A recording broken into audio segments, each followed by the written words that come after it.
So here we have the Volkswagen Golf on a 19 plate. I'm going to start off by showing you inside the boot, and then we'll hop in the car and run through some controls from there. As we approach the back of the car, you can see we have reversing sensors, plenty of boot space as well, along with that 60/40 split folding rear seat should you wish to increase this space even further.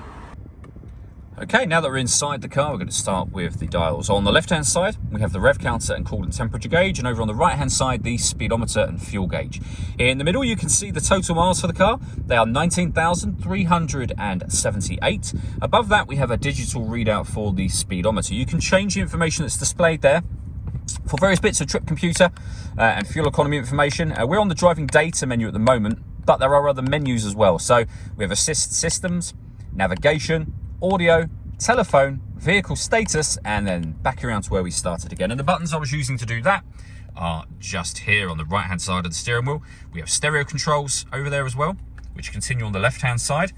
And then we have cruise control, which you can set just here. If you hit this button after you set the cruise control, this car is able to maintain its own distance between itself and the car in front, both speeding up and slowing down automatically, depending on the car in front's speed. Over in the center, we then have the touchscreen for the car. So we're on the radio menu at the moment. We have DAB, FM and AM radio, as you can see. You can access your own music, press the media section, and then loads of ways to listen to your own music as well. And they include Bluetooth audio. So once you pair your phone, you'll be able to make and receive phone calls, but you'll also be able to stream your music wirelessly from your device as well. Pairing your phone is done just here. And then Cellular Navigation is accessed in that top right-hand corner. We've done a video showing how the sat-nav works, which you can find on our website and on our YouTube channel. We then have the air conditioning, so you can adjust the temperature, fan speed, and direction of the air. Air conditioning is on at the moment, so that's off, back on again. You can recirculate the air that's in the car. That's a great way of heating it up or cooling it down quickly, depending on the temperature you set over on this dial just here. We have a heated driver's seat with 3 heat settings, and of course the same for the passenger side just here as well. This section opens up, so you've got some storage just there, but you also have your USB input as well. We have the gear lever for the fully automatic gearbox.